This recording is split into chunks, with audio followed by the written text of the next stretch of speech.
What is your I survived story? I am a flight instructor.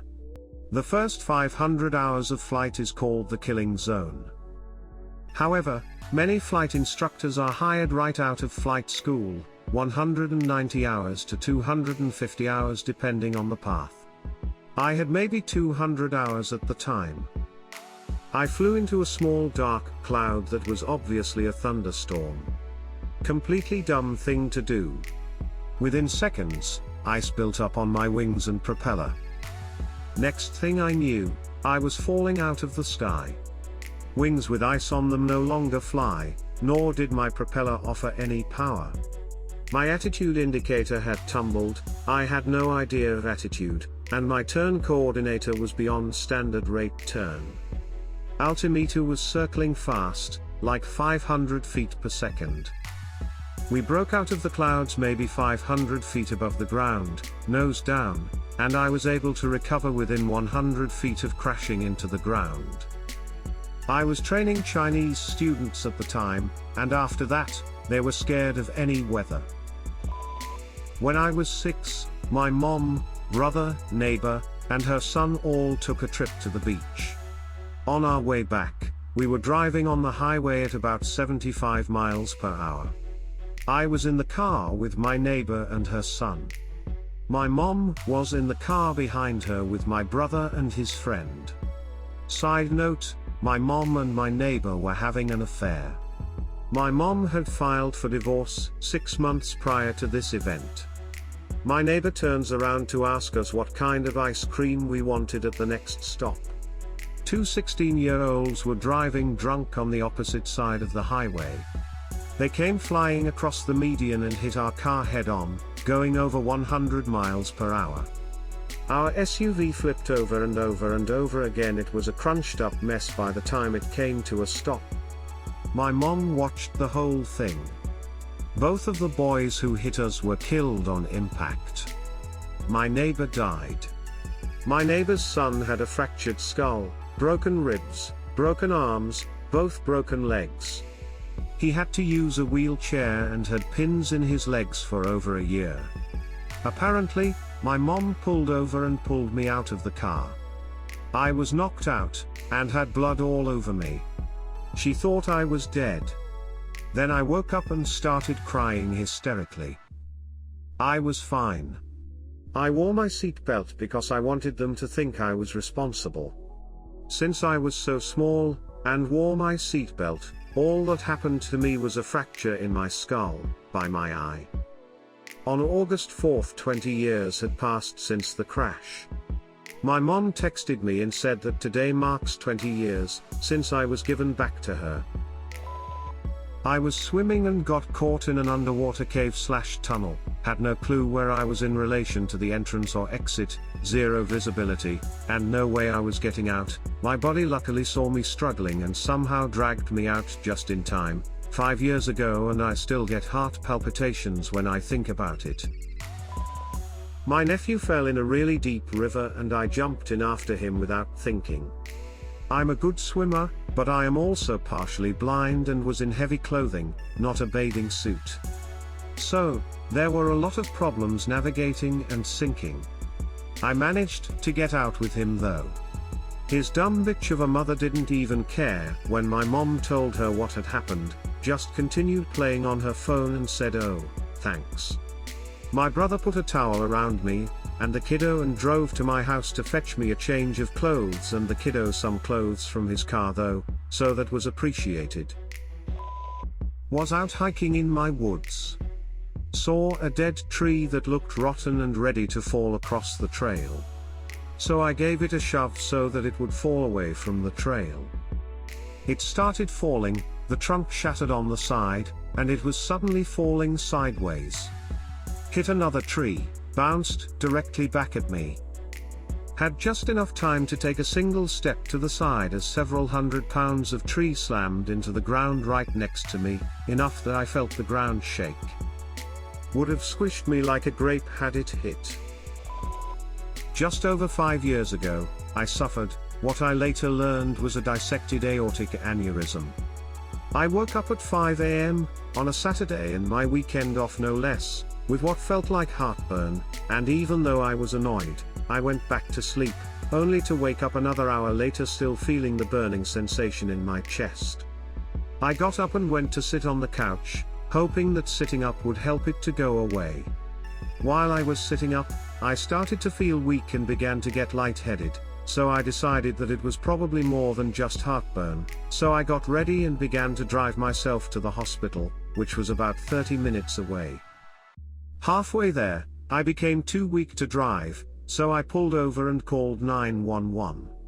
Somehow, I had managed to pull over in front of the local fire department, so the ambulance was there in about 2 minutes.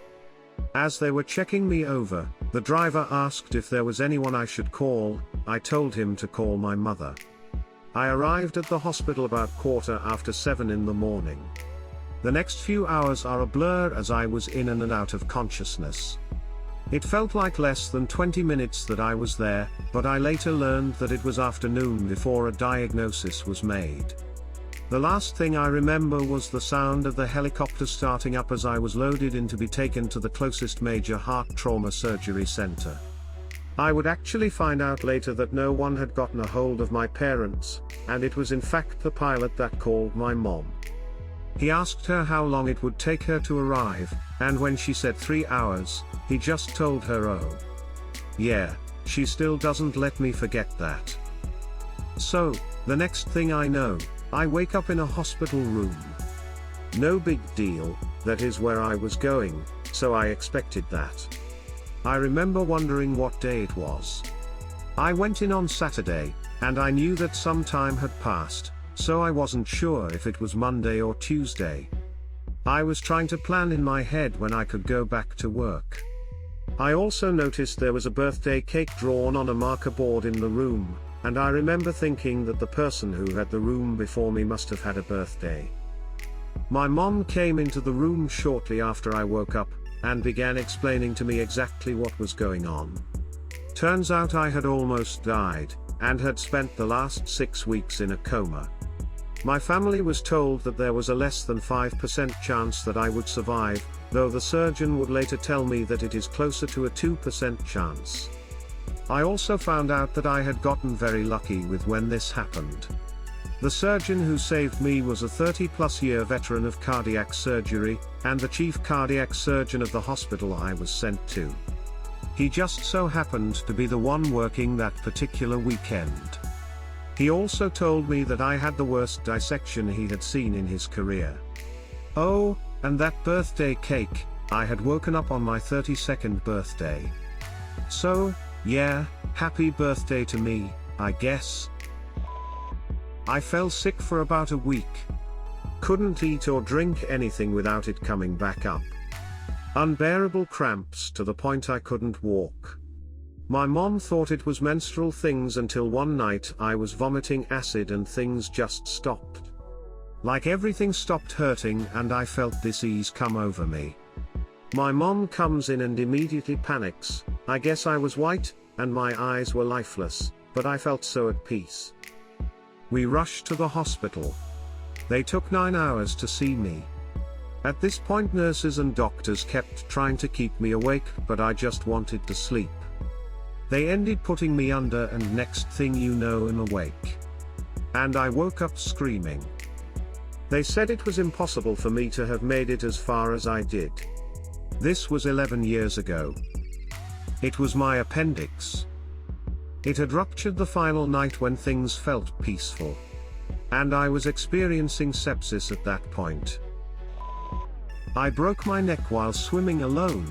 I was so lucky I didn't even have nerve damage. My friend's mom tried to beat a train in a Ford Explorer. The train slammed into the front left of the SUV, and we went spiraling off into a ditch.